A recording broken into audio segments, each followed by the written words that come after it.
I guess one of the most enduring questions that we can ask as a child, and that's a picture of me, that darling little child, when I was 5 years old. And one of the questions, I remember asking this, Mommy, where did I come from? And I grew up in a small little mountain town in East Tennessee. We were very strict Southern Baptist. So as you can imagine, the answer I got came right out of Genesis. And the answer was, honey, you were created by God. And I accepted that for a long time. And the human race also accepted that answer for a long time. We didn't question our origins. We got all of our learning from the Bible for many centuries, so no one questioned where we came from until about, as a species, about the mid-1800s, people began asking where we came from, and the answer then became evolution, Darwin. And if anybody's been following the debate in the last couple of years very closely, and this is not a Bible thumper speaking, I haven't thumped a Bible in many years, there's actually an ongoing scientific debate in academic circles as to whether evolution and Darwin has any merit today. If you see me after this, I can tell you some interesting books and articles to read, but I won't go into it. I'd like to suggest there may be a third explanation about where we as humans came from. My topic takes us back to the mid-1800s. There was a fellow by the name of Heinrich Schliemann. At that time, there was no such thing as archaeologists and anthropologists. It was not a science yet. People did dig up stuff. They'd dig up dinosaur bones and drag them home. People would dig up pot shards from ancient cultures and not realize what they were. They wouldn't catalog them or categorize them. They just put them on their mantelpieces. The formalized study of anthropology and archaeology didn't come about until after Schliemann. He dug up Troy in Turkey, Anatolia at the time. And his success at finding Troy, which was a mythological city as far as most people were concerned, led other people to create the sciences of anthropology and archaeology. It set off a firestorm, people searching all over the ancient world, Rome, Egypt, but most importantly, Mesopotamia, because it had biblical connections. Bring up a map of Mesopotamia. This is in the news right now. This is the area we now know of as Iraq and Iran. If you watched the news last night, you probably heard Iraq and Iran mentioned. Well, this is ancient Mesopotamia.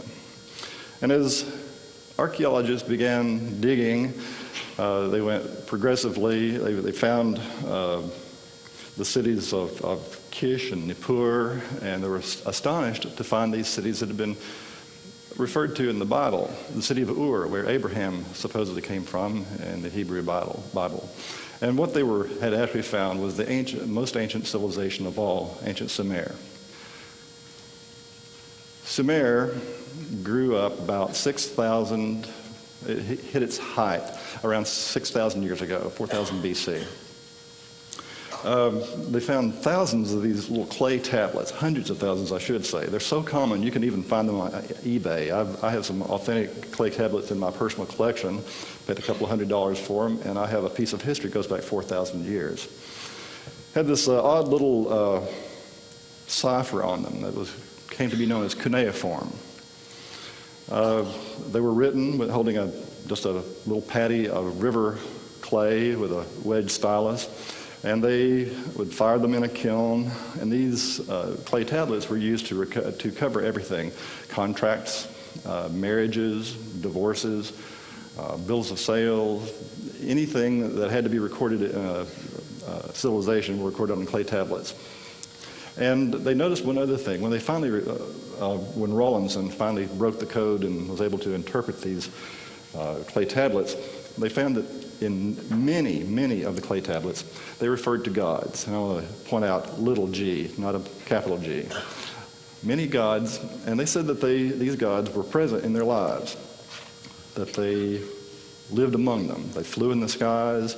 They lived in that ziggurat temple up on the hill, and they knew their personalities. And they talked about them as if they were real people.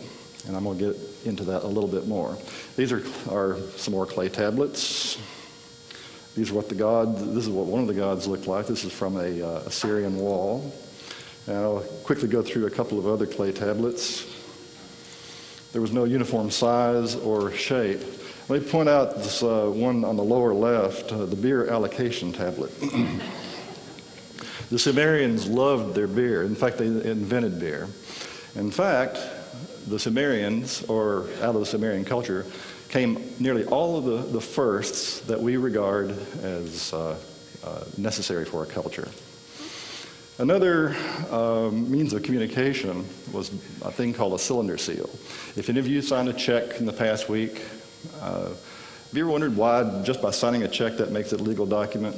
Well, that goes back to Sumer also. They were the first people to instigate the use of making a unique mark on a document, in this fact, in this point, a clay document, by rolling a cylinder seal. I'm wearing one. I have a collection of these things.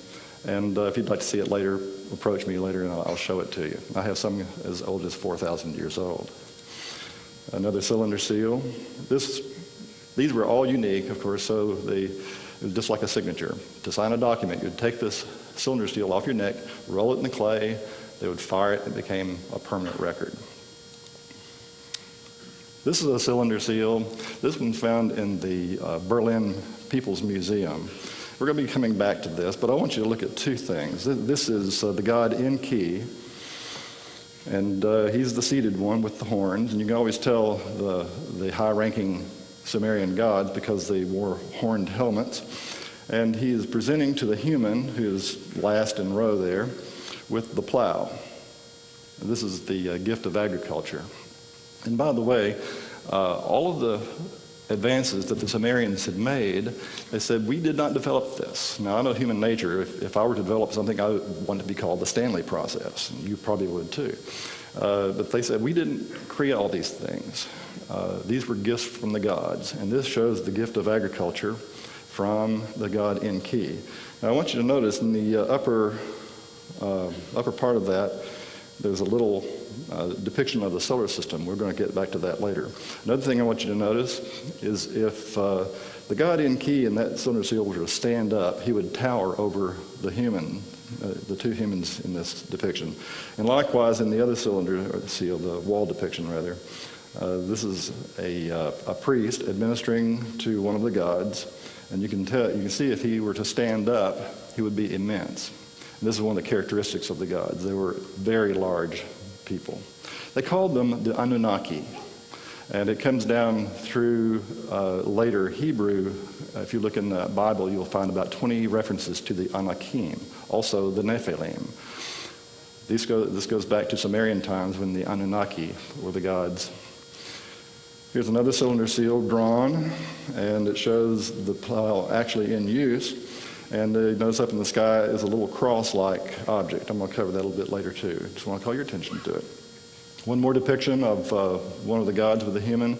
This is the head of the stone of the law of Hammurabi. If you've ever heard of that, that is supposedly the first law ever given to man.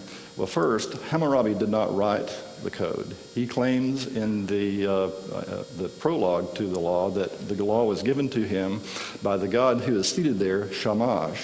And again, you can see that if the seated god, and you can tell he's a very high-ranking god because of the number of horns on his headpiece, if he were to stand up, he would tower over the king Hammurabi. This is a different depiction of Shamash. It actually is about 500 years later, and I think you can see a definite resemblance. So although the two pieces of art are 500 years apart, they still seem to know what he looked like.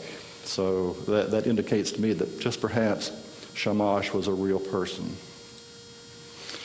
Here are some pictures of Sumerians in their daily lives.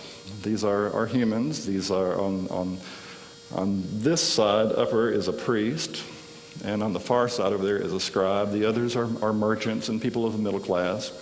Down below is one of the first family portraits. And I think you can probably notice one of the common traits in many, if not most, of the Sumerian statues. I've got one in my collection. Hands folded like this in a votive pose, a very devout pose. Now, they're not praying to these gods.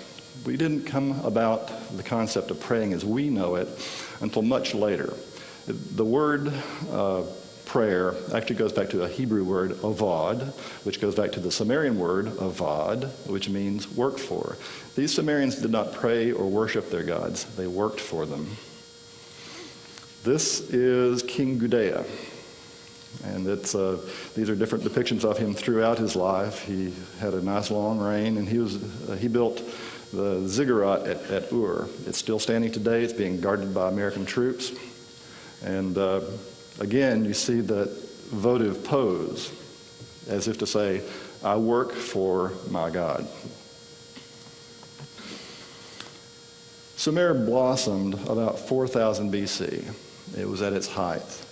And many of the firsts that we know of as human culture came directly from Sumer. Metallurgy, they had the first written language, the first written music, the first doctors, and believe it or not, the first lawyers. They had a bicameral Congress. Like we have a Senate and a House. They had a bicameral Congress too. They had navigation, did I say metallurgy, mathematics, astronomy, I'm going to get back to that. Many of the firsts came from Sumer. And the surprising, astonishing thing about Sumer is these things came about rather suddenly.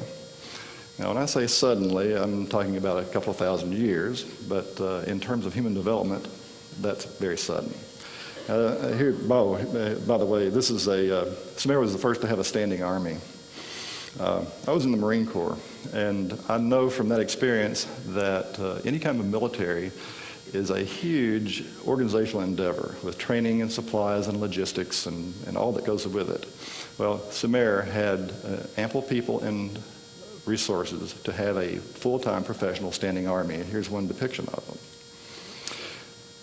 Now, all this stuff came about very suddenly in Sumer. And by way of comparison, I want to show you something else in the hominid line. This is pre-human. From the Australopithecines in Africa to the Neanderthal, the image you see on the left is an Australopithecine stone scraping tool.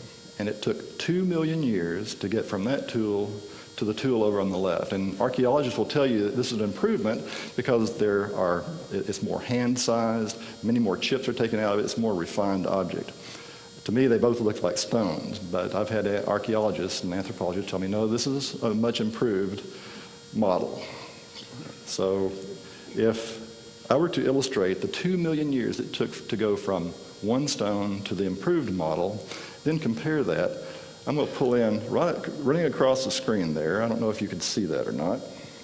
Can you see that little dot? That's 7,600 years, and that's the time it took Sumerians to go from living in little caves and mud dwellings to the full-blown civilization that they had with all those firsts we talked about. And keep in mind, they said, we did not develop this. These were gifts from the gods. In 11,000 BC, this was at the end of the last ice age. And geologists tell us that the ice age ended rather suddenly, abruptly.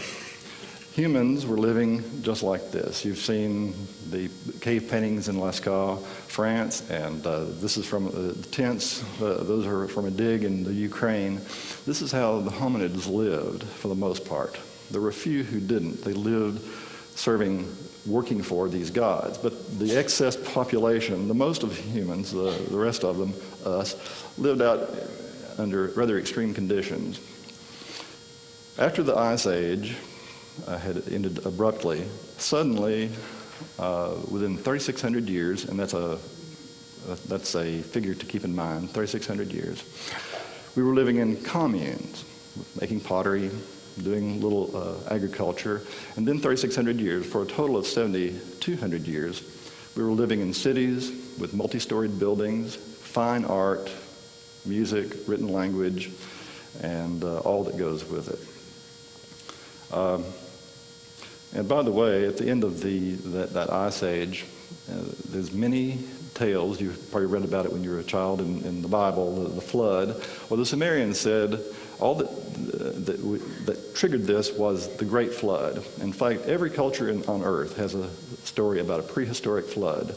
In North America alone, there are 47 different tales among the Native American Indians. So everywhere you go, from South America to China to Europe and to Africa, there are stories of a flood in prehistoric times. And that's what that's referring to. And another thing they found was that in translating these Sumerian tablets, they were shocked to find that many of the stories that the people of the 1850s had grown up with, like I grew up with, that they had studied in the Genesis, were also in the Sumerian tablets 2,000 years earlier, 3,000 years earlier. The flood, the dispersion of humans, and the Tower of Babel, and all that. A man named George Smith, wrote a book in 1876 called The Chaldean Account of Genesis. Chaldean, just another word for Babylonians or Sumerians. And it shocked the Christian world because he proved that the interpretation of the creation documents from ancient Sumer were an exact mirror, only 2,000 years earlier, of the early accounts of Genesis. And this is the early Hebrew writings. Well, there is a Sumerian and Hebrew connection, and there were 7 tablets. The creation story in Sumer was called the Enuma Elish. That means when in the heights. That's the first line. And it tells the story of how humans came about, how our solar system came about, how the earth came about. And it's really a very compelling and cohesive story.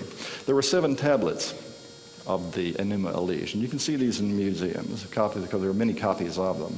And as we know, there are 7 days of creation. In the Enuma Elish, the gods, with little g and plural, created humans. And if you are familiar with the Hebrew version, not the King James version, but if you look at the Hebrew original version of the 2 accounts of creation, and there are 2, if you read Genesis, there are 2 different versions of creation. And in the Hebrew version, it says, the Elohim, the gods, created man. The first men in the Sumerian account were called the Adapa or the Adamu, means earthling. Adamu later on became Adam in the Hebrew account. There was a garden of Eden talked about in these tablets. It was an orchard. It was also apparently a genetic research station run by the Anunnaki, the gods, and that filtered down to the later Hebrews as the Garden of Eden. One of the chief gods, Enki, that means earth commander. His name was also Ea, means whose home is water. And he's depicted, not because he was an evil person, but he was depicted as a serpent because he was a very wise person. In Sumerian culture, the serpent is extremely wise. So Enki is often depicted as a serpent. I'm going to show you some cylinder seals. And of course, we all know the story of the evil serpent in the garden who tempted Eve. There's a story in yet another document of a Cain who killed his brother and was banished. And we all know that as the much later Hebrew story is Cain and Abel. In the Epic of Gilgamesh, preceded the Hebrew Bible by about 2,000 years, the hero Ziusudra was told by Enki to go build a boat because there was going to be a big flood. And of course we know the story of Noah much later. That's a Hebrewized word, name, told to build a boat, an ark. In the Sumerian version, the flood lasted for 6 days, and the ark that Ziusudra built was washed up on the mountain Ararat. And in the Hebrew version, the flood lasted for 40 days, and the ark washed up on Ararat. I think 40 days was chosen because 40 has a mystical import to the Hebrews. Likewise, 6 had a mystical import to the Sumerians. The story of grain and cattle is a big story in Sumerian culture, and also if you look in the second story of creation in Genesis, it tells of the story of the creation of grain and cattle. Mankind spread over the earth. 2 different versions. The Tower of Babel in the Hebrew version, and the earlier version, mankind was just spread across the earth because there were too many of us. Once we were created, we tended to outstrip we were very prolific, shall I say. And in the Enuma Elish and in the Atrahasis and other accounts, that there were some rebellious cities that had to be destroyed by one of the gods. And that came down to us in the Hebrew version as the destruction of Sodom and Gomorrah. I could go on, but I've run out of room. There are many other parallels. King Sargon, for example, of Sumer, was born in secrecy, and his mother hid him, put him in a basket and of bulrushes and set him adrift. It's the story of Moses, on and on and on. I'll not belabor that anymore. You get the point. The Hebrew Bible, the Genesis account of creation that we know, came directly from Sumer. And what we have is a shortened and edited version. If you want the longer version, go to the Enuma Elish. And what is the connection? Well, Sumer and Israel, where the Hebrews were, are very close geographically. It's a very short hop from Babylon to Israel, and as we all know, maybe you do, the Israelites were taken into captivity in the 6th century BC, and that's how they were exposed to those stories. Before the Hebrew Bible came about, they were exposed to them in Babylon. They wrote them down, put their own version, their own spin on it, and that's why we have the Hebrew Bible and subsequently the King James Version today. It's the Enuma Elish. Well, one of the astonishing things about Sumer, among all the other firsts, was they had a very well-developed astronomy and cosmogony, an explanation of how the solar system came about. According to the Enuma Elish,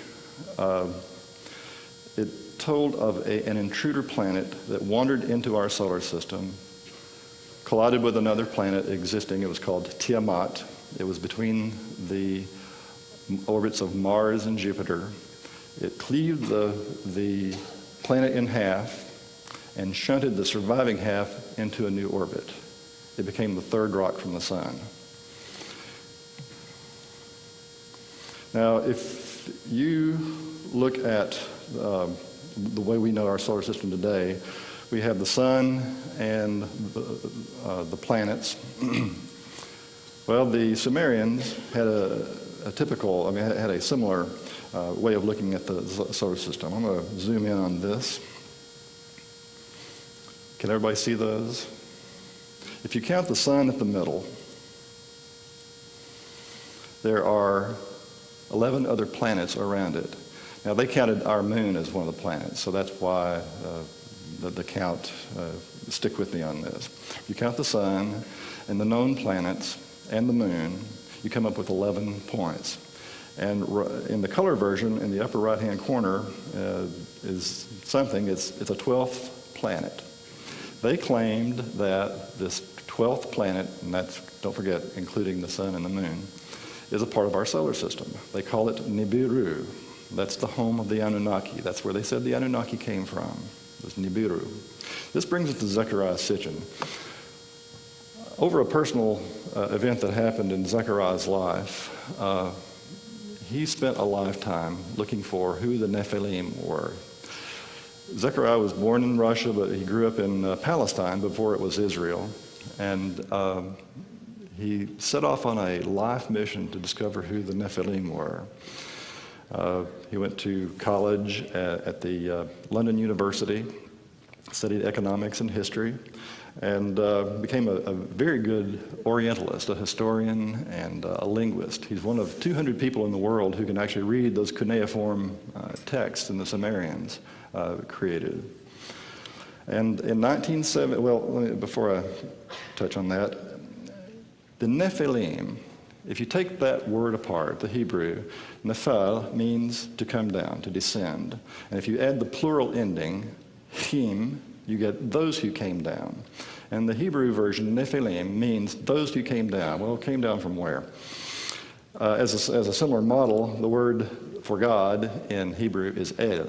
And there's also a poetic version up there, Eloah. You find that in Proverbs, but those are singular. But whenever you see in the Hebrew book, Elohim is referring to plural, gods. Like similar fashion, the word Nephilim, and we're reading from right to left, that's how Hebrew is written. You see the same suffix for Elohim and Nephilim. He determined finally that he traced the usage of the word Nephilim back to the original source, to the Sumerian documents, and they were talking about the Anunnaki. Those were the gods that Zecharia Sitchin finally found. And after 20 or 30 years of muttering to himself and studying this topic, his wife, bless her heart, finally said, quit talking about it, write it down. So in 1976, he wrote the book, The 12th Planet. It's been almost 30 years ago that book came out. You can still go into any large-sized bookstore and find that on the shelf. That's quite an accomplishment for a book to stay on the shelf in print for 30 years. If you haven't read it, I strongly recommend it to you. Zecharia speaks many languages and a very erudite and scholarly man. The 12th Planet might be a challenging book for some people because it is rather scholarly. In this picture, Zecharia is talking to Monsignor Balducci, who is a theologian with the Vatican. And Monsignor Balducci says, there is definitely something to Zechariah's thesis. So if the Vatican is saying that, who am I to doubt it? And I just want to throw a couple of pictures in of me and Zecharia. I've met him several times. Very engaging, very interesting person. Now, the Sumerians wrote the 7 tablets of creation called the Enuma Elish, and they talked about this intruder planet Nibiru. And it was captured into orbit around our sun and took on an orbit of 3,600 years, a very elliptical course. Why should we believe the Enuma Elish? Well, for many years, for example, we thought that Neptune and Uranus were gaseous giant planets. It was just a good assumption to make. But the Enuma Elish said, au contraire, Neptune and Uranus are watery twins. And astronomers poo-pooed that until Voyager 1 did a flyby and sent back pictures. And they said, my goodness, they're watery twins. The early universe was quite a chaotic place, much more so than today. Following the Big Bang, objects of different sizes, from galaxies down to pebble size, were flying off in many directions. So, in some degree, the universe is still a chaotic place. And here's how Zecharia Sitchin interprets the Enuma Elish, the creation story of our solar system. I've drawn this out. I omitted the outer planets, just the inner planets, so please forgive my artisan attempts here. This is what the inner planets would have looked like. You had Mercury, Venus, then the third planet at that time, this is about 4.5 billion years ago, by the way. You'd have Mars, and then you'd have Tiamat, the fourth planet, and then Jupiter, and then all the other planets on out. And their orbits weren't quite stable at that time. And according to the Enuma Elish, into this mix came a planet and had its own satellites, its own moons. And as it approached, and it actually made several passes through the inner solar system, and on one of its passes, one of its moons struck Tiamat, cleaving it in half. One half was shoved into a new orbit, inside the orbit of Mars, making now this new surviving piece of rock, the third rock from the sun. And what was left over, the pulverized part, became what we know today as the asteroid system. And also many of the objects, near-Earth objects that still, the comets and the meteors that still fly through every once in a while. Over a period of several million years, that rock in the third position eventually cooled down. The heat transfer must have been enormous. So that would have created a great deal of heat to be cleaved in half. But the half cooled down, began resuming a spherical shape yet again, and it became us.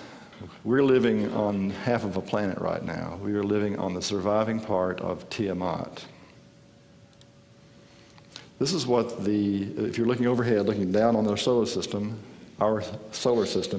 this is what it would look like. All the planets going around the sun in a counterclockwise fashion.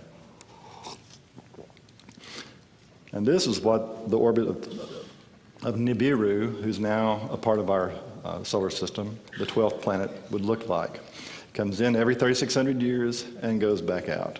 Comes back in every 3,600 years and goes back out. Life sprung up on Nibiru before it did on Earth. And the inhabitants of Nibiru, the Anunnaki that the Bible spoke of as the Nephilim, came here to exploit our mineral resources. Nibiru's orbit would look something like this, coming into the inner solar system every 3,600 years, and then going back out, not to be heard of again for yet another 3,600 years.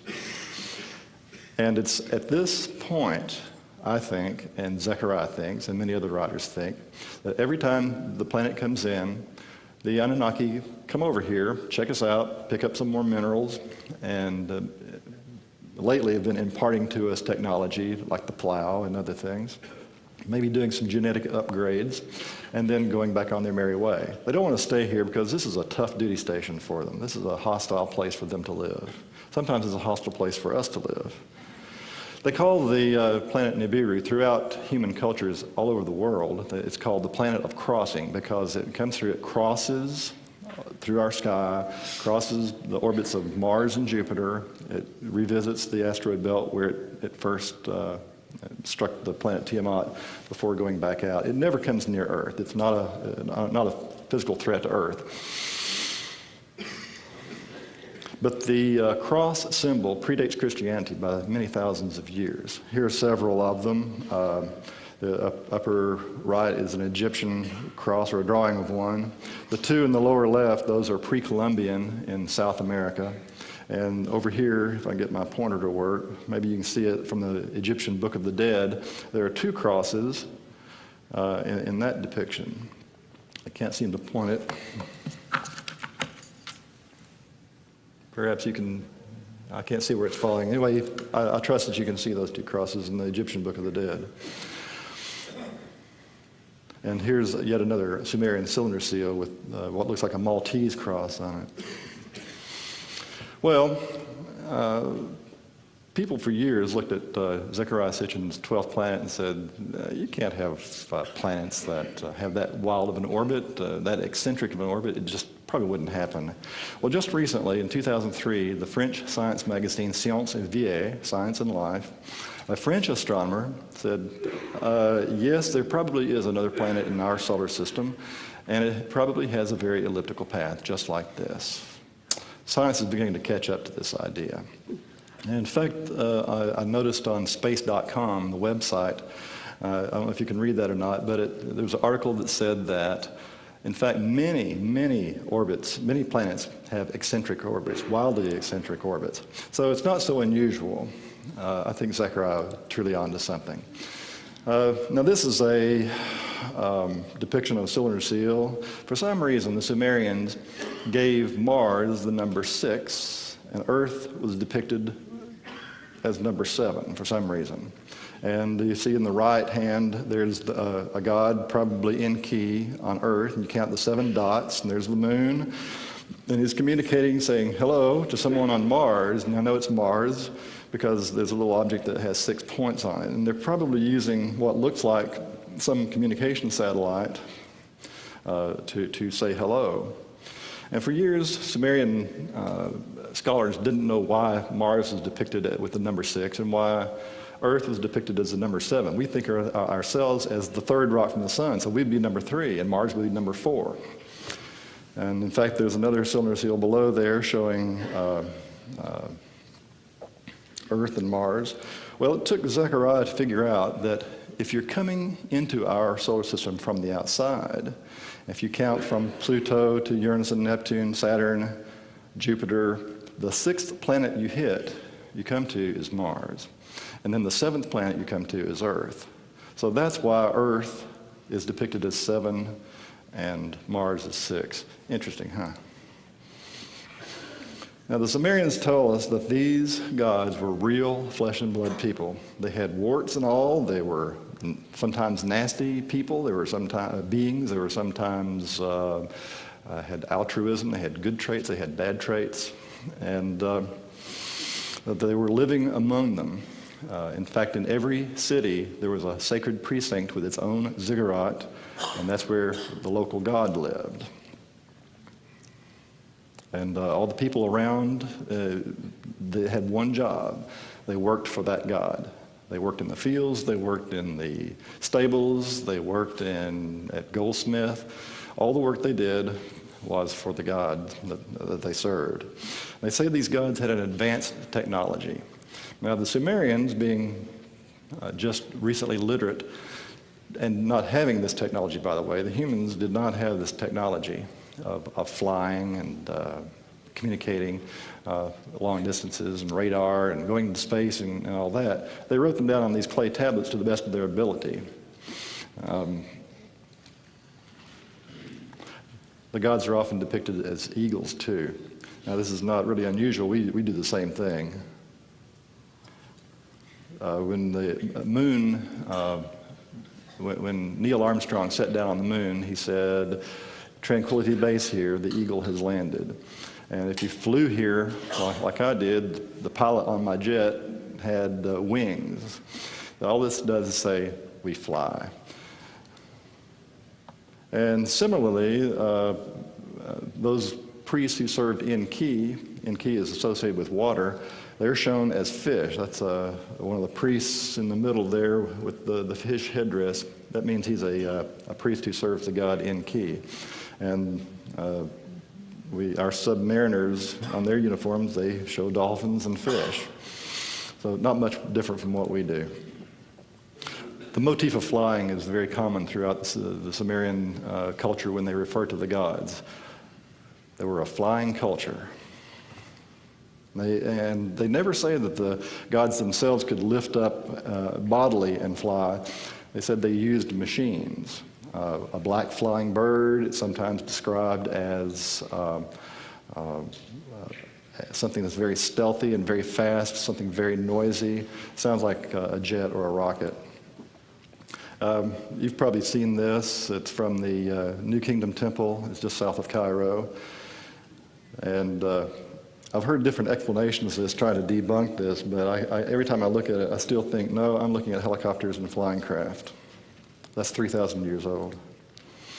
This is a cylinder seal from ancient Mesopotamia of a war party setting off to war, and up in the sky is a rocket. Now, these are two Sumerian characters, din-gir, and that means the righteous ones of the rocket ship. At least that's the way Zecharia Sitchin interprets that. Scholars will say, no, no, no, no. But Zecharia insists that din-gir means the righteous ones of the rocket ship, because it's always seen in context or association with a god who is going to or fro, coming somewhere or going somewhere.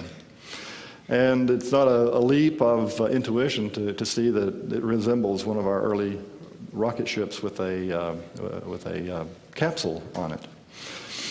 Here's another depiction. This is from an ancient Egyptian wall. This shows a subterranean, what appears to be a launcher and a nose cone capsule above ground, and it's being held as an object of reverence. According to the Enuma Elish, the gods arrived here about 445,000 years ago. And they came here, oh, by the way, 3,600 years, I told you that would be important. That's a period that the Sumerians called one shar. Now, why would pre-literate people need to have a period of time that is defined as 3,600 years? Well, the reason is that's the one orbit of Nibiru, and they referred to shars as 3,600 years. It's in the Sumerian language. So the Anunnaki came here 120 shars, or 445,000 years ago. They were looking for minerals. Apparently their own planet was mineral poor, and they discovered that Earth is very rich in mineral deposits, especially gold. They didn't use gold for commercial purposes. They used it for electronics. They used it for to plate their windows, just like we do. The Challenger is shuttle. The windows are plated in gold. It retains heat, and some of the better windows in sky rises are plated in a very thin layer of gold. The Anunnaki had the very same purposes. There's some speculation, too, that they were trying to preserve their atmosphere, that repeated trips through the inner solar system was depleting their atmosphere, and they planned to suspend gold in very fine particle in a mist in their atmosphere in order to protect it. That's one theory. When they first came here, they landed somewhere in the Persian Gulf. That's why they're so associated with Babylon, just because that's where they first splashed down. They created a colony in the marshy areas. They called it Eridu, means home in the far away. And their first homes were probably something like this. This is what people living in those marshy areas today are living like, and the Anunnaki probably lived just like that. They were a technologically advanced culture. They, at that time, were at a point in their technology that's probably about 100 years from where we are today. I'd say we're beginning to close the gap on them. Whoops, sorry.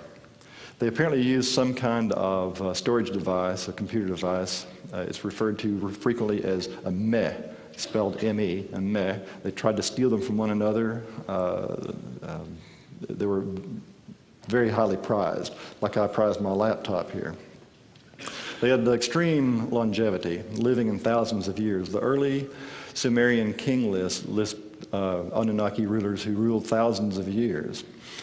I think the reason for that is they probably had finally managed to get a hold of their own genetic code and had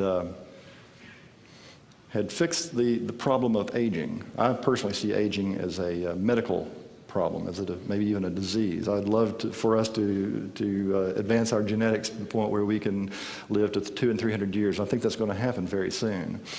The Anunnaki were ahead of us, and I think they had done that and had adjusted their own genetics and had achieved very long lives. And this led to the myth that they were immortal. They didn't die. Well, they did die. They did age. There are various depictions of some of the gods as aging, and stories of them dying, even murdering one another over jealousies. So they could die.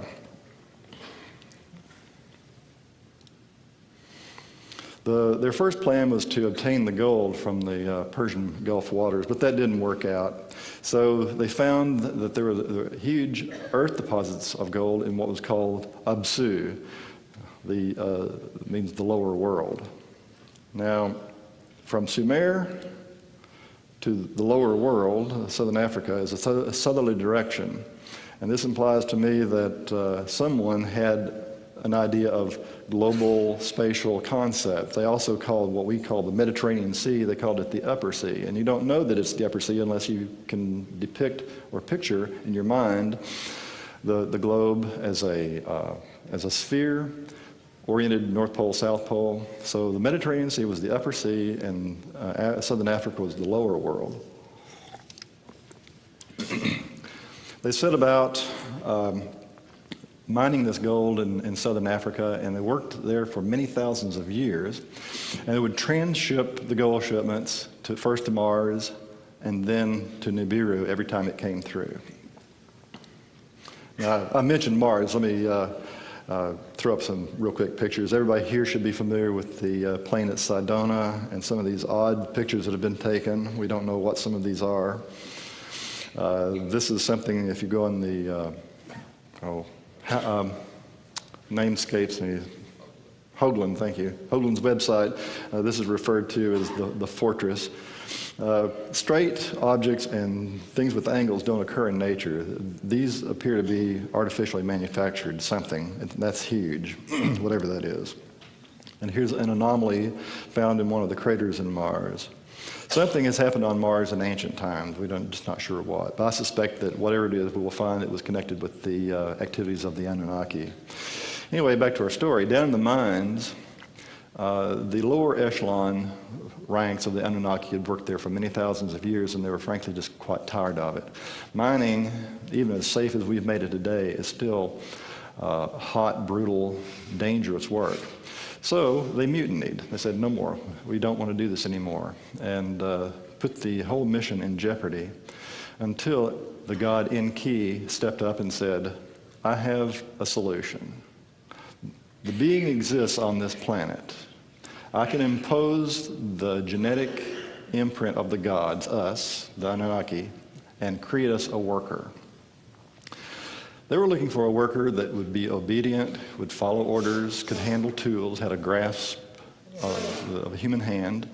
And what they got, I suggest to you, was us. The Hebrew Bible says, and Elohim said, let us make man in our image after our likeness. And don't forget that comes from the earlier Sumerian Enuma Elish, which says, the creature exists, bind upon it the image of the gods. Well, Enki and his half-sister, Ninti, also known as Ninhursag, set about the task, and probably it took them several hundred years to do. In the biblical version, we think of it happening overnight or in 7 days. It probably actually took several hundred years to do. But it had a few false starts, too. The full story is interesting. Read The 12th Planet if you want to know about it. And the creature I think that they used, since we seem to be the most closely associated with this creature, was Homo erectus. And from Homo erectus, using genetic manipulation, this is about 250,000 years ago, created us. Now, Newsweek did a story sometime back on the human genome search, the mapping. Apparently, they were in the search for Adam and Eve. They somehow thought that Adam looked like Lionel Richie, but that's how their cover is depicted. But this is a more important depiction. This is a cylinder seal about 4,000 years old. It's a drawing of a cylinder seal, to be more precise. And here you see Ninhursag, that's Enki's half-sister, in her laboratory. This is the moment of creation. This is the creation of us. That's Adam, the Adamu, the earthling, sitting on her lap. Behind her is the tree of life, the meaning that she had the power of manipulating genetics. And she's in her laboratory. You see helpers there and the various flasks. This is the story of our creation. So where did we come from? Mommy, where did we come from? According to the Sumerian account, we were created 250,000 years ago by the Anunnaki. And if you look at the Hebrew account, it says God created us in his own image. And according to the recent genome mapping that took place, and we know the whole picture of the 30,000 odd genes of the human race, I think what happened was that the gods interceded using genetic manipulation on a primate that existed here to create us. Now, this is normally where I'd take a break, but we're not going to do that. We're going to press on. You might say, Bill, those are pretty astounding claims. Do you have any proof of that? No, I can't give you proof that would stand up in court. Actually, some of this might stand up in court, but I can show you evidence. And I'm going to go through a little bit of evidence here. Some of it's circumstantial and some pretty compelling, I think. The first, Exhibit A, pretend you're a jury. Exhibit A is you, humanity itself. This is our timeline. And you remember the 2 million year old, the two cutting tools it took to take 2 million years? Remember that? If we had continued on that path of evolution, it would have taken us probably 5 million years to get to the point where we could have some kind of civilization. And to reach the machine age and the space age would take probably another 5 million years, a total of 10 million years. But something happened to us right around 200,000 years ago that has put us on a very accelerated path to civilization. So instead of hunting our food, we now go to Kroger or the Bilo. We call Pizza Hut to deliver. All the accoutrements of civilization have come about in a twinkling of an eye, and that's because I think we were put on a path about 200,000 years ago, and especially more quickly, more recently, 11,000 years ago, on the path to civilization, the gifts of the gods that put us on the road we're on. So we're Exhibit A. We have no right to be here. Exhibit B is this. I'm still on Exhibit A, sorry. From the Wright brothers, who went to Kitty Hawk and flew the plane, to Charles Lindbergh, who flew across the Atlantic, a mere 24 years elapsed. And 42 years later, we put foot on the moon. A total of 66 years from Kitty Hawk to sitting on the moon. That is an incredible story if you stop and think about it. Exhibit B. This is Exhibit B, and I want to acknowledge a debt of gratitude to Lloyd Pye on all this genetic stuff. Lloyd, by the way, is the one in the upper right-hand corner. Are you out there, Lloyd? According to Lloyd and other writing I've pursued, we're not really a primate. We have so many differences between us and the primates. Bone density, I could go on all day about anatomical differences, but I won't. We have entirely different skulls, bone density, muscle structure. We have eyes that are more rectangular in shape, eye sockets, and we're adapted to looking at visual in the daytime. That's why we have to have night vision equipment to assist our nocturnal vision. The primates can see very well at night. We walk upright most of the time. The primates rarely walk upright unless they're trying to reach something. And if we were supposedly evolved on this planet, we're very poorly adapted. Show of hands, who's had a sunburn in the last year or two? We are not very well adapted living on this planet. And our hands. Primate hands are designed for crushing and for grasping, gross motion. Human hands are designed for fine things like playing the violin, a keyboard, driving. There's a huge distance between primate hands, primate anatomy, primate philology, everything, and humans. And the thing is, we appeared way too suddenly in the fossil record for any kind of evolution to have taken place. Does size really matter?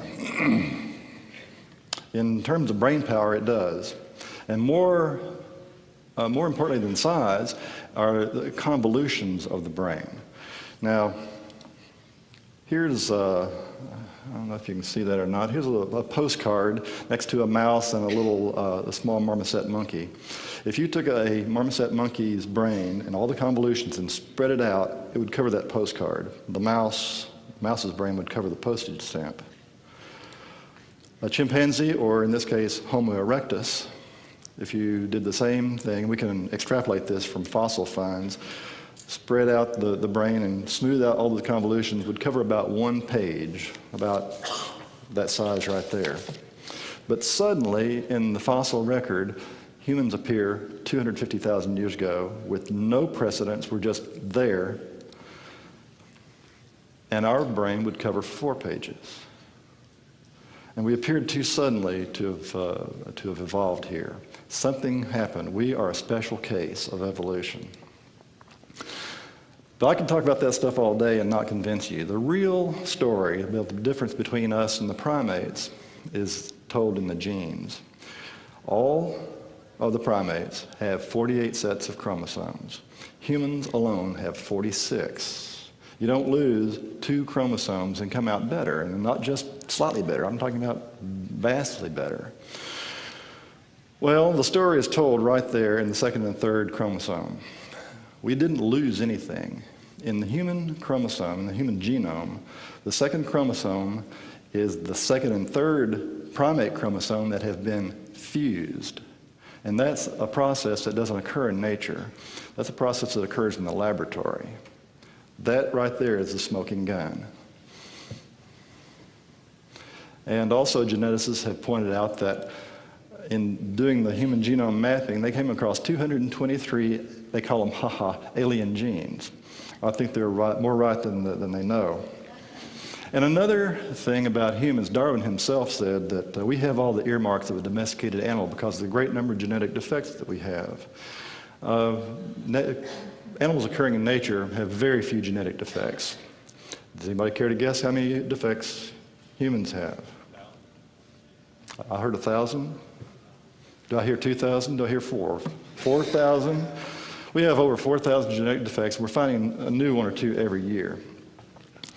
Anytime that you mess with something genetically, you introduce inadvertently genetic defects. I think we have that many genetic defects because we have been messed with genetically. Dolly the sheep, the first cloned sheep, died at the University of Tennessee because it had I'm sorry, it wasn't University of Tennessee. We've been cloning cattle at University of Tennessee. But Dolly died because she had a compromised immune system inherited genetically. We don't have it just right yet. The Anunnaki didn't have it right either. I'd say many of the people in this room, myself included, have some kind of genetic defect. And I'm a little angry about it, to tell you the truth. Exhibit C, geology. We are familiar with Pangaea or Gondwana land. Geologists say at one time all the land masses were on one side of the planet. Well, planets don't form that way. Planets form homogeneously. Why would we have the land mass on one side of the planet and only gradually would they move through tectonic motion into their current location? I think it's because our planet was struck, cut in half, and the surviving land masses then were shifted into their current location. This is a depiction of the Earth. Has anybody flown over the Atlantic? You know, it's a long flight. It's a really long flight. You can catch 2 movies and a nap and a meal and sit down jet-lagged in London. Well, let me rotate that. If you've ever flown across the Pacific, you have a much longer trip, a much longer trip. What you're looking at there is the evidence of a scene of a crime. This is where Nibiru, or rather one of its satellites, struck Tiamat. And this is today. This is even after millions of years of tectonic movement, we still have that much of the Pacific Ocean. And if you do core samples anywhere on Earth, you're going to come up with roughly 4 billion years. That's the age of the Earth. The only exception is the Pacific Ocean. You dig down, go down far enough and do a core sample, and you come up with a mere 200 million years. It's much newer crust. It's just taken that long for the crust to form at the Pacific. You're looking at half of a planet. We live on half a planet. I've already talked about the documentary evidence, Exhibit D. I don't need to go into it, except to say that we can either accept the documentary evidence of the Sumerians and the Hebrews and the Egyptians and others who wrote during this time about these gods and their advanced development. We can accept that as historical eyewitness accounts, or we can say that our ancestors were hallucinating. I choose to think that they were writing down in their own limited way. I think they were talking about real events that they saw. Exhibit E, the world is literally littered with the remnants of the Anunnaki, of a previous civilization. Now, I know Michael Cremo, who's going to follow me, will talk about previous civilizations. But I think much of the remnants that survive today are left over from the Anunnaki period. The great pyramid and Sphinx at Giza. We could not build that today if we tried. Here are a couple of more pyramids. We know exactly who built those. They're falling apart. In the bent pyramid there, they couldn't sustain the 52-degree angle, and so they then went to a lesser angle. And the red pyramid in the background, I don't know if you can see it or not, is just a pile of bricks. The one that has remained, the 3 rather that have remained, are the 3 at Giza, and they, I think, were built about 10,000 years ago by the Anunnaki.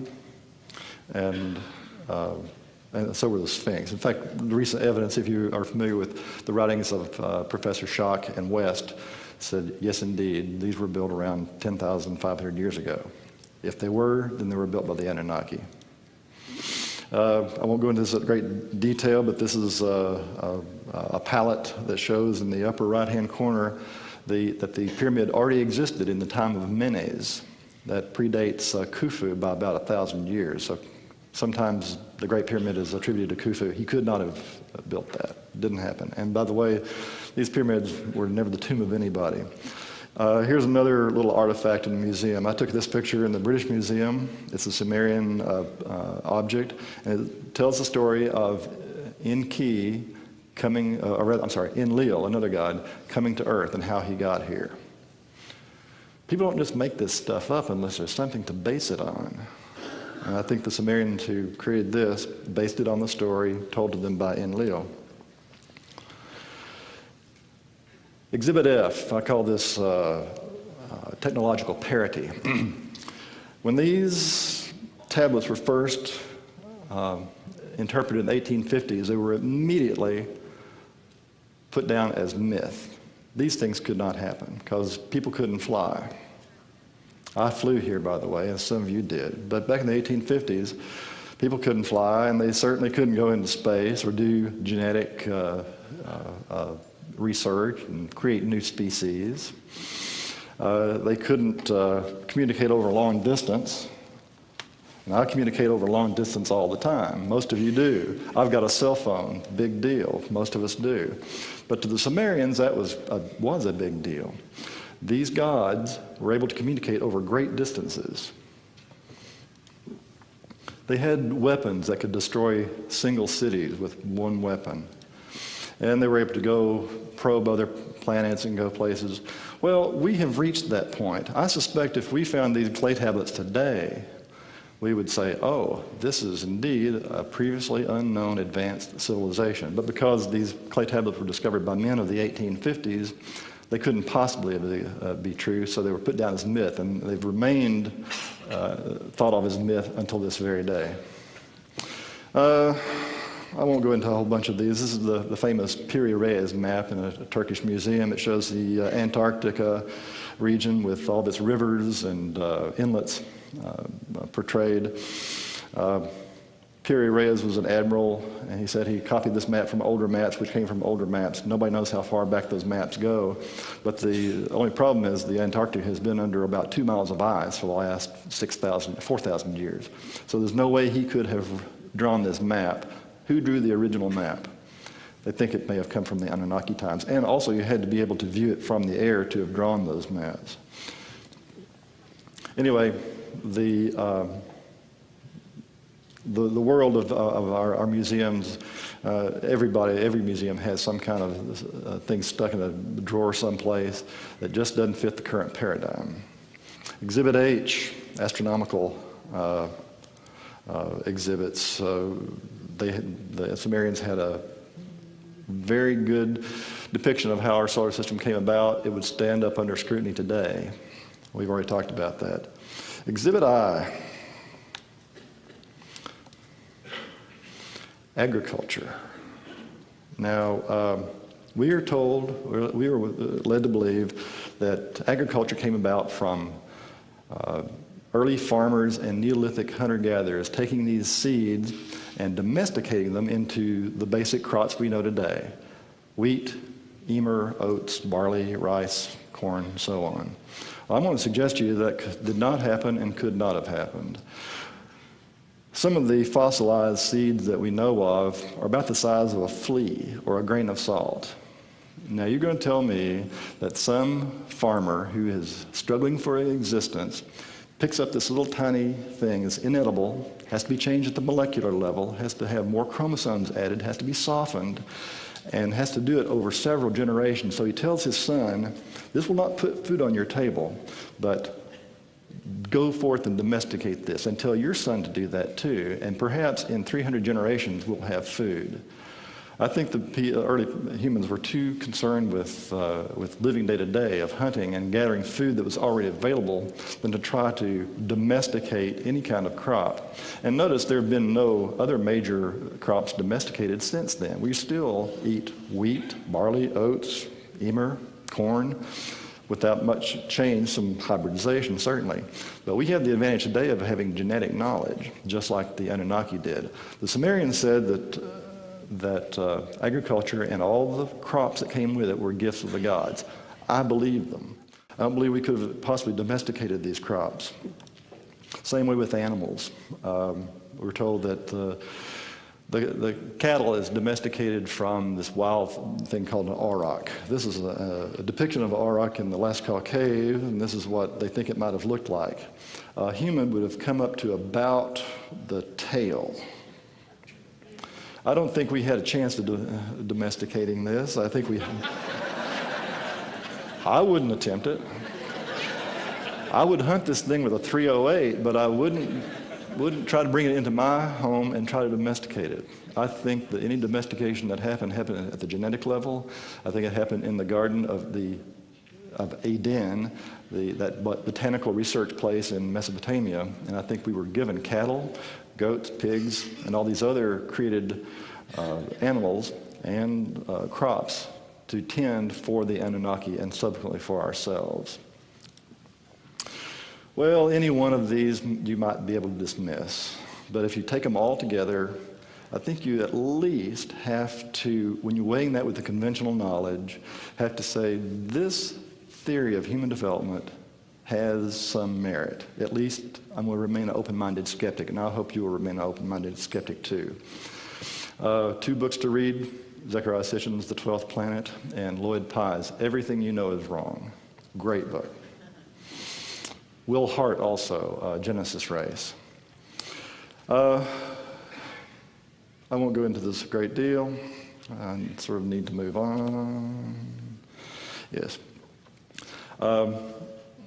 Here's a picture of Enki, depicted off of the cylinder seal on the bottom, shown as a serpent again, and not because he had any evil intent, because he was regarded as a very wise, he was a scientist, and he knew how things worked. He was a geneticist, he was a metallurgist, he gave us metallurgy, he gave us astronomy, mathematics, the written language. I suspect also he gave us written music, and I'm grateful to him because I'm a musician, among other things. Have you ever wondered why we humans alone do music? I sit there sometimes playing in a band I play with and go, why do I do music? Why do I enjoy music so much? None of the other primates do music. I think that's one of the gifts of the Anunnaki. Who were they? They were very robust physically. As you saw on the other cylinder seals, the males stood 10 to 12 feet tall. Actually, I think some of them may have been as tall as 15 feet. The females could range up to about 9 or 10 feet tall. What were they like? Well, some people say they look like us. I've turned that around. No, we look like them. And we share a common genetic code because of the brush that Tiamat and its satellite had with Earth many years ago. But more lately, I've come to realize that the hominid shape, us, head, 2 arms, 2 legs, standing upright, appears to be a universal shape. All of the sightings and abductions that we hear talk of are with hominids, the hominid shape. I'm beginning to think that the human shape is universal. And it makes sense because it's very efficient. We can walk around and handle things and pick things up. Moving on. The things that we refer to as their temples, the Sumerian temples, the Egyptian temples, I think were actually their living places, and they abandoned them. And when they abandoned them, we turned them into places to be revered, and that's why they became temples. I think that was the point when we invented religion. We went from working for the gods to worshiping the gods. I don't want to offend anybody's religion. I've had some of my fair share of it myself, but I think that's where religion originated. When the gods were no longer in our lives, we had to have something to look up to, so we began worshiping, and that's where we get the concept of worship to this day. That's my take.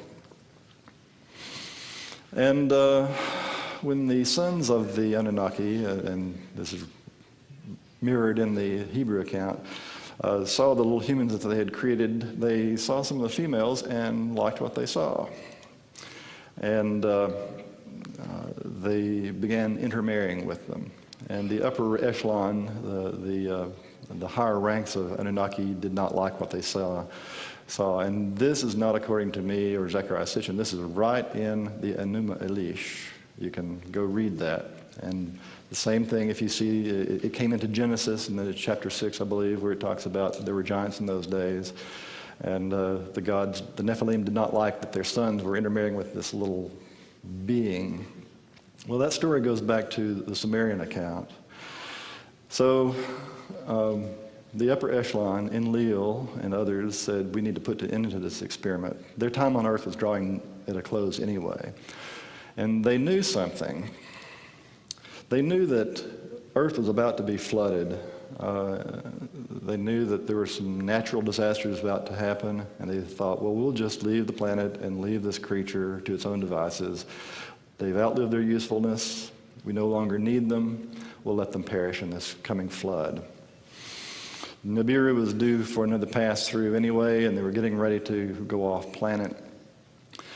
And there were billions of tons, just like there is now, by the way. There's a 2-mile thick ice pack on the Antarctic region. Then, at that time, near the end of the last ice age, that was 3 miles thick. Much of the world's water supply was caught up in ice at the South Pole.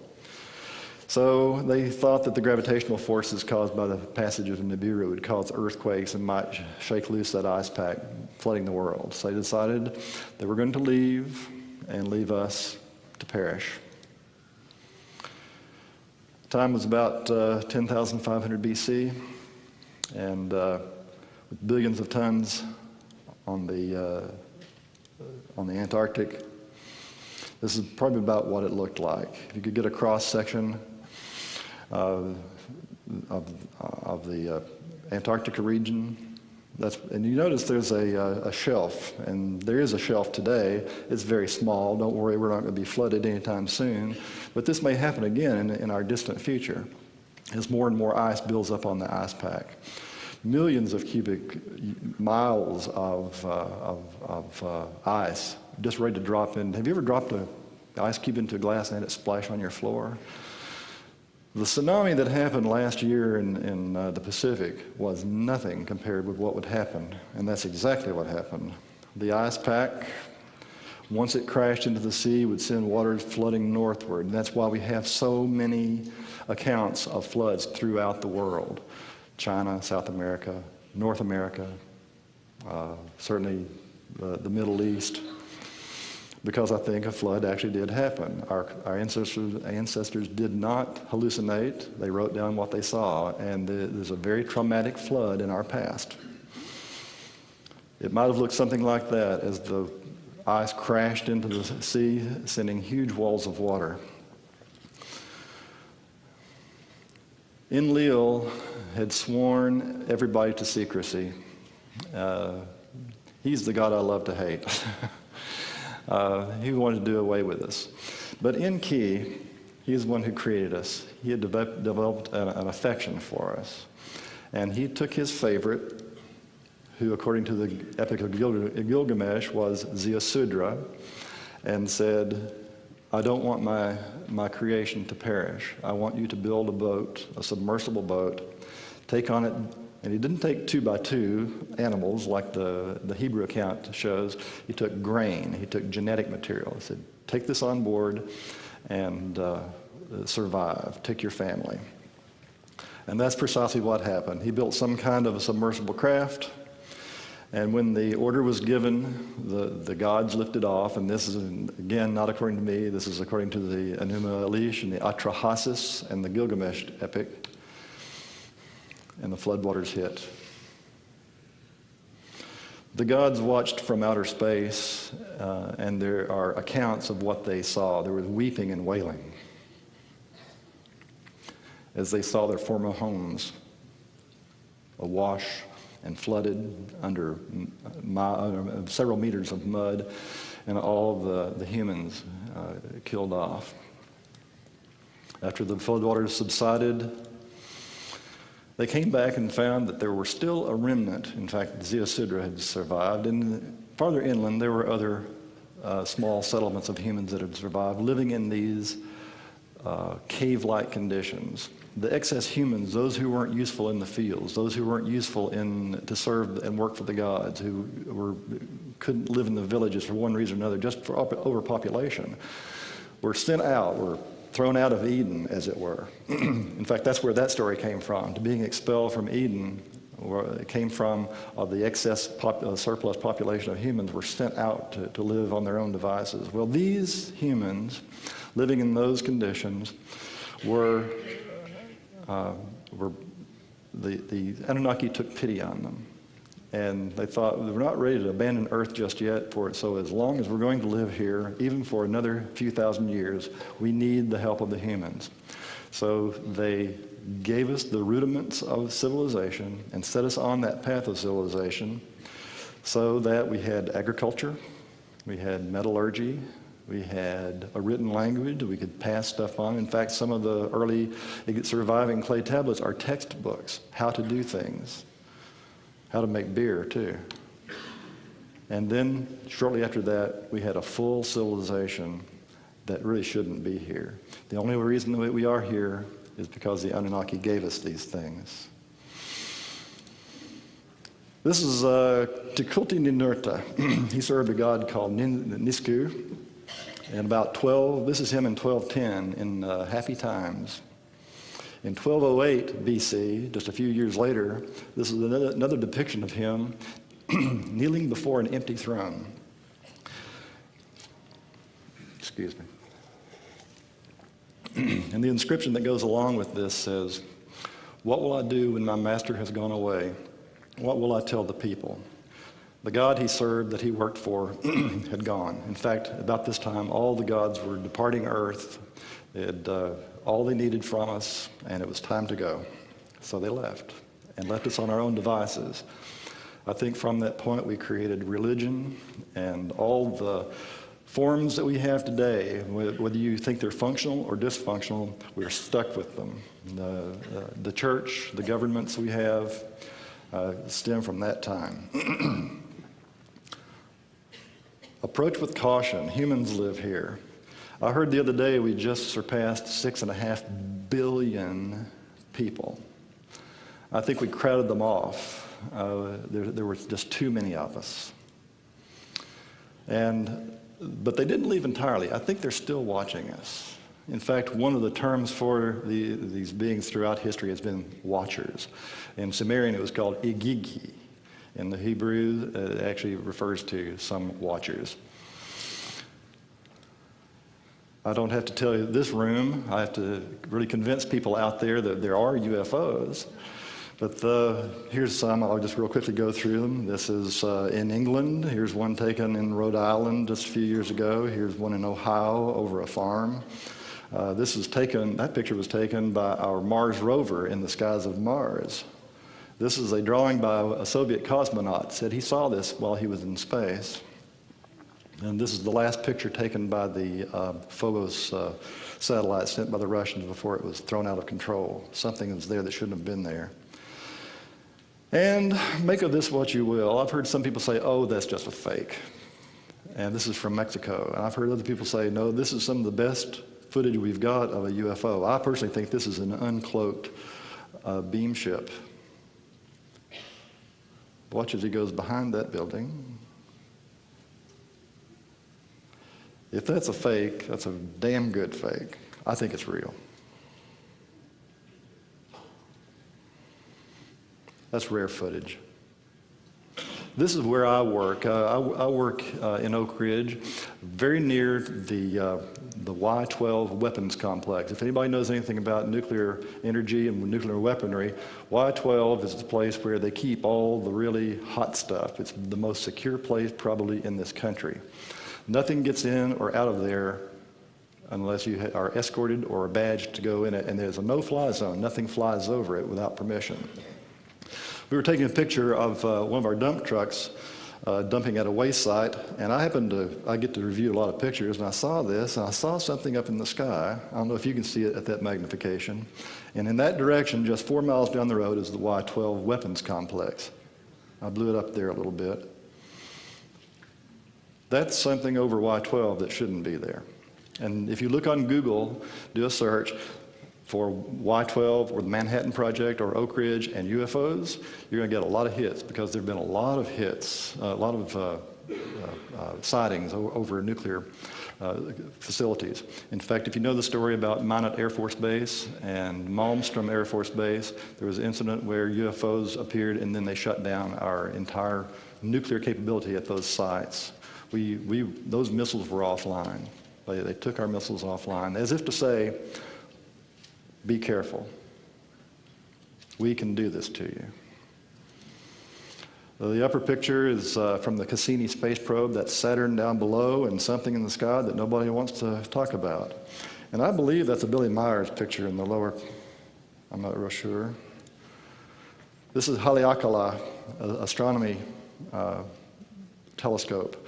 And something in that rotation was seen in the skies that the astronomers said, we don't know what that was. It was very near Earth, too. I don't need to tell you that we're being watched, and have been for a long time, probably thousands of years. This is the classic case of the gray.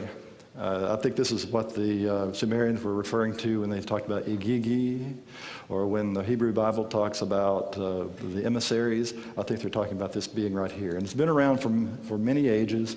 This is from a wall in Egypt. I don't know if you can see that out there. It's at Saqqara. I think that's a gray being depicted right there. What are they watching? They're watching our behavior. When they created us, we got the good attributes along with the bad. Our history is full of religious wars, ancient religious wars, modern religious wars, riots of all kinds. We have a pretty healthy criminal class. But we also have some of the good. We have brilliant people who are born, and people who have traits of altruism. We do art, and we do music, as I said before. These are the good things we got. We have to learn how to balance this, and what the watchers are really watching has become more intense since 1945 is our use of nuclear weapons. And I think that's why they've warned us about the use of nuclear weapons. I think someday in the very near future, probably in my lifetime, in your lifetime, most people in this room, we're going to come face to face with them again. I think we're going to meet them sometime early this century to the mid-century. I hope I'm around to see it. But I wonder what that's going to cause happen with our basic forms, like our government. And I'm not just talking about Washington, D.C. either. I'm talking about all governments. What will that do to the basic institution of religion, and not just the Vatican, but all religions? What would that do to, say, Islam? What would that knowledge do to Hindus? I have no idea, but we should be thinking about that. What would it do to our basic financial institutions? Where would my 401k go if suddenly a saucer landed on the White House lawn? I have no idea. But more than those basic institutions, just our every day-to-day life, we would suddenly be confronted with the fact that we are not alone in the universe and never have been. This little jewel we live on is very precious, and I think they're telling us, take better care of it. I know if the UFO set down outside on the street today, people in this room would be much more accepting of it. But how is it going to affect the rest of humanity? And I'm just going to leave you with that thought. I can't answer that question. And that's why I'm glad to see these conferences happen. This is certainly not the end. I think the story has yet to be written. And I thank you all very much for having me.